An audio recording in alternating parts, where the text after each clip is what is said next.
Alright, so basically I don't have a microphone like a lavalier microphone yet, so I have to hold my phone to record this because the sound on the camera isn't the best. But basically right now what I'm doing is a review of the boosted board. By the way guys, this whole Casey Neistat style intro thing is just because it's a boosted board and he's kind of known for the boosted board. So guys, this thing is pretty much my favorite product I bought this year. There are only a few things I want to cover about it because basically you get what they tell you get. This board goes fast and it goes relatively far, we'll talk about that, and it's a whole lot of fun and it's pretty useful too.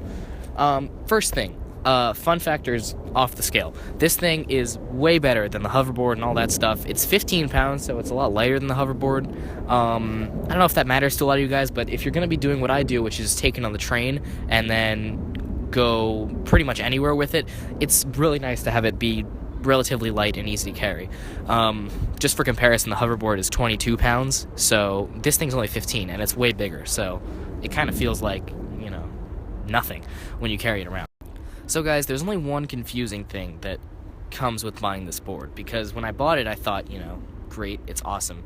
But then I found a little quirk that you might want to know about before you buy it. So on the website, they advertise this thing to go 22 miles per hour and about a range of 7 miles, which is not entirely true. You kind of have to choose between one or the other. Now, this thing comes with an app. The app is great. It's basically just to check the battery and also to change the mode that this thing is in. There are 4 modes. The first one is beginner. The beginner mode, basically if you're going to buy one of these, you're never going to use beginner unless you're showing it to one of your friends who's never ridden a longboard before. But basically, it just locks the speed at 12 miles per hour, which is really slow. And I mean, the range on it is pretty high, which is like, you know, 7.5, but like, you're not going to ride the thing at 12 miles per hour because once you try 12 miles per hour, you're going to see it feels really sluggish. And there's just not enough power there. So let's disregard that. Then there's eco mode. I find myself using eco mode a lot. It locks the speed at 16 miles per hour, which is fast enough if you want to keep up with some cars on like small roads and stuff like that. And it doesn't feel slow at all. And it has the range of 7 miles, which is what they advertise on the site. Then there's expert mode, which allows it to go 20 miles per hour, but your range takes a hit again, down to like, I think it's 4. No, it might be 6. Anyway, it's not the full range. But then, with the boosted Dual Plus, which is what I have, it goes even farther to Pro mode, which is the 22 miles per hour, but your range takes a huge hit to like 4 or even 2 sometimes if you're at 80% battery. It's not a good time, guys. So basically, you really have to choose between speed and range. And they don't really tell you that on the website. So I was expecting to go 22 miles per hour and have the full range, which you don't really get. But that's alright, because 22 miles per hour is really fast, guys. Like, I've barely been able to get there without freaking out.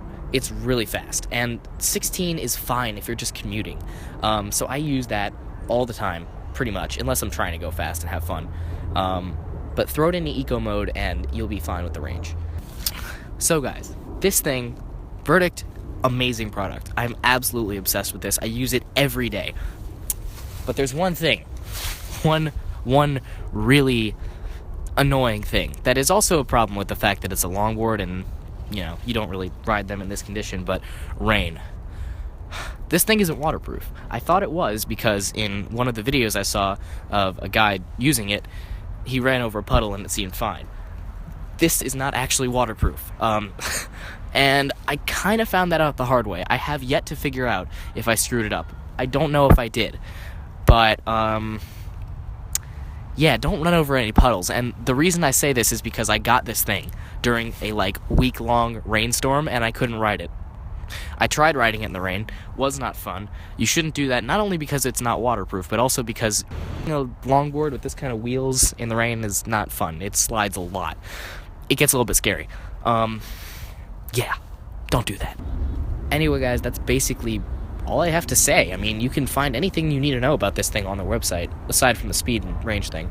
But it's really fun.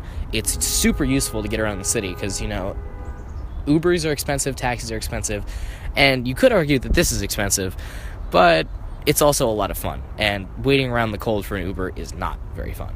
Anyway, guys, that concludes today's video. If you want to see more, make sure you subscribe, and see you guys next time.